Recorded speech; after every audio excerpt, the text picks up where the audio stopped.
Hello friends, പുതിയൊരു വീഡിയോയിലേക്ക് എല്ലാ കൂട്ടുകാർക്കും സ്വാഗതം. അങ്ങനെ നമ്മുടെ രേവതി ആണെങ്കിൽ ശ്രീകാന്തിനെ വിളിച്ചിട്ട് പറയുന്നുണ്ട്, ശ്രീകാന്തെ, നീ ചെയ്തത് തെറ്റായിപ്പോയി. അവൾക്ക് ഒട്ടും വയ്യാഞ്ഞിട്ടല്ലേ നിന്നോട് ഇവിടെ നിൽക്കാൻ വേണ്ടിയിട്ട് പറഞ്ഞതെന്ന്.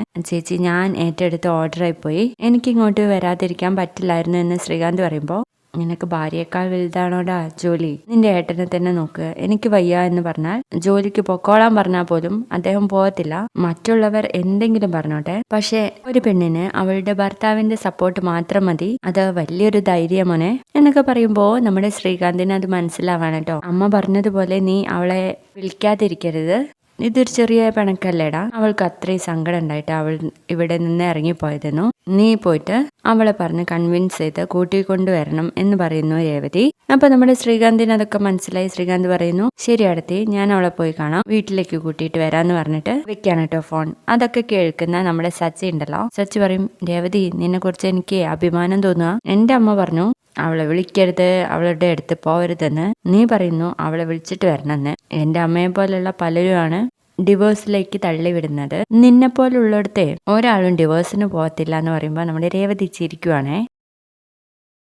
പിന്നീട് കാണിക്കുന്നത് നമ്മുടെ വർഷയുടെ വീടാണ്. അപ്പൊ വർഷയുടെ അച്ഛൻ മഹിമേനോട് ചോദിക്കുന്നുണ്ട്, അവൾ എന്തിനാ ഇങ്ങോട്ട് വന്നതെന്ന് നിനക്ക് വല്ല ഊഹം ഉണ്ടോ എന്ന് ചോദിക്കുമ്പോൾ, അതറിയത്തില്ല, വെറുതെ വന്നാന്നാ പറഞ്ഞതെന്ന് പറയും. അവളുടെ പ്രശ്നം എന്താന്ന് നീ ഒന്ന് അറിഞ്ഞു വെക്ക്. അങ്ങനെയാണെങ്കിൽ നമുക്കത് ഊതിപ്പെരിപ്പിച്ച് അവളെ ഇവിടെ തന്നെ അങ്ങ് നിർത്താം എന്നൊക്കെ പറയാൻ കേട്ടോ മധുസൂദനൻ. ശ്രീകാന്തും വർഷയും ഇവിടെ തന്നെ നിൽക്കണം എന്നായിരുന്നല്ലോ നമുക്ക്.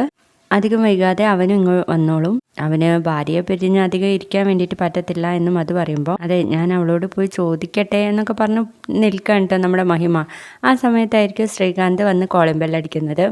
ആരാണാവോ എന്ന് പറഞ്ഞിട്ട് തുറന്നു നോക്കുമ്പോൾ ശ്രീകാന്ത് ആയിരിക്കും. അപ്പോൾ ശ്രീകാന്തിൻ്റെ അടുത്ത് ചോദിക്കുന്നുണ്ട് കേട്ടോ, അവൾ എന്തിനാ ഇങ്ങനെ ഇങ്ങോട്ട് വന്നത്? വഴക്കിട്ടാണോ, സച്ചി വല്ലതും പറഞ്ഞിട്ടാണോ എന്നൊക്കെ. അത് അവള് നിങ്ങളോട് പറഞ്ഞില്ലേ എന്ന് ചോദിക്കുമ്പോൾ, അവളൊന്നും പറഞ്ഞില്ല എന്ന് പറയാണ്. ഞാനൊന്ന് വർഷയെ കാണട്ടെ എന്ന് പറഞ്ഞിട്ട് നമ്മുടെ ശ്രീകാന്ത് അങ്ങ് പോവേ. അപ്പൊ തന്നെ മഹിമ മധുവിനോട് പറയുന്നുണ്ട്, അവനും ഒന്നും പറഞ്ഞില്ലല്ലോ എന്ന്. അവര് സംസാരിച്ചിട്ടൊക്കെ വരട്ടെ എന്ന് പറയാണ്. അതേസമയം നമ്മുടെ വർഷയാണെങ്കിൽ ഇങ്ങനെ കിടക്കായിരിക്കും കേട്ടോ. അപ്പോൾ ശ്രീകാന്ത് വന്ന് തലയിൽ ചൂടുണ്ടോയെന്ന് നോക്കുമ്പോഴേക്കും പേടിച്ചു പോവേ. വർഷ, പേടിക്കണ്ട, ഞാനാണ്. എന്തിനാ വർഷയെ നീ പെട്ടിയും കിടക്കൊക്കെ എടുത്തിട്ട് ഇങ്ങോട്ട് പോകുന്നതെന്ന് ചോദിക്കുമ്പോൾ വർഷ പറയും, ഞാൻ എങ്ങോട്ടെങ്കിലും പോയാൽ നിനക്കെന്താ? നീ എൻ്റെ ഭർത്താവാണോ എന്നൊക്കെ ചോദിക്കും. സോറി വർഷയെ, നിന്റെ കൂടെ ഇരിക്കാത്തതിൽ നിനക്ക് ദേഷ്യം ഉണ്ടാവുമെന്ന് എനിക്കറിയാമെന്ന് പറയുമ്പോൾ, ഞാനെന്തിനാ നിന്നോട് ദേഷ്യപ്പെടുന്നേ? എനിക്ക് ഒരാളോട് ഒരു ദേഷ്യമില്ല എന്ന് പറയുന്നു. അപ്പോൾ വീണ്ടും സോറിയൊക്കെ പറയുന്നുണ്ട്. അതോടൊപ്പം തന്നെ പറയും, എൻ്റെ അമ്മ പറഞ്ഞിട്ട് പോലും നീ വീട്ടിൽ നിന്ന് ഇറങ്ങിപ്പോന്നു പറയുമ്പോൾ വർഷ ചോദിക്കുന്നുണ്ട്, അത് ശരി, അമ്മ പറഞ്ഞത് കേൾക്കാതെ പോന്നതിന് മകൻ ചോദിക്കാൻ വന്നതാണോ എന്ന്. അങ്ങനെയല്ല വർഷേ, അമ്മ പറഞ്ഞിട്ടും കേൾക്കാതെ നീ പെട്ടിയെടുത്ത് പോന്നപ്പോൾ എനിക്ക് വിഷമം തോന്നി. ശരിക്കും ഞാൻ നിന്റെ കൂടെ ഇരിക്കണമായിരുന്നു. എനിക്കും ഇങ്ങനെ ഒരു സുഖേട് വന്നിരുന്നെങ്കിൽ നീയും ജോലിക്കൊന്നും പോവാതെ എൻ്റെ കൂടെ ഇരിക്കുമായിരുന്നല്ലോ. ആ തെറ്റ് ഇപ്പോഴാണ് എനിക്ക് മനസ്സിലായത്.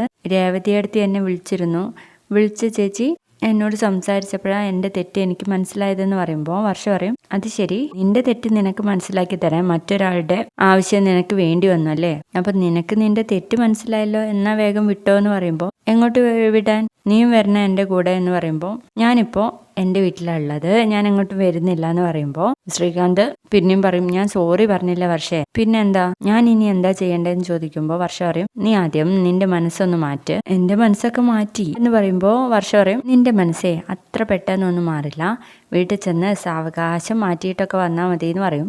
അപ്പോഴേക്കും നമ്മുടെ ശ്രീകാന്ത് ആണെങ്കിൽ പോക്കറ്റിൽ നിന്ന് ഒരു ഡയമണ്ട് റിങ് എടുത്തിട്ട് കാണിക്കാണ്. എന്നിട്ട് വർഷയോട് തിരിഞ്ഞ് നോക്കാൻ വേണ്ടിയിട്ട് പറയാ.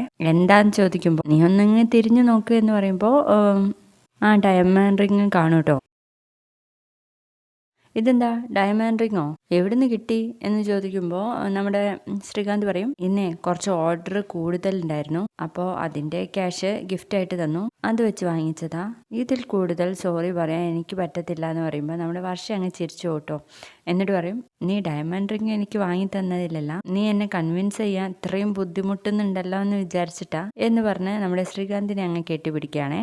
അങ്ങനെ അവർ വീട്ടിലേക്ക് തിരിച്ചു പോകാൻ വേണ്ടിയിട്ട് ഒരുങ്ങുന്നു. മഹിമയും മധു ആകെ പെട്ടുപോവാണ് കേട്ടോ. കാരണം ഇവരുടെ ആ ഒരു ഉദ്ദേശം നടക്കുന്നില്ലല്ലോ.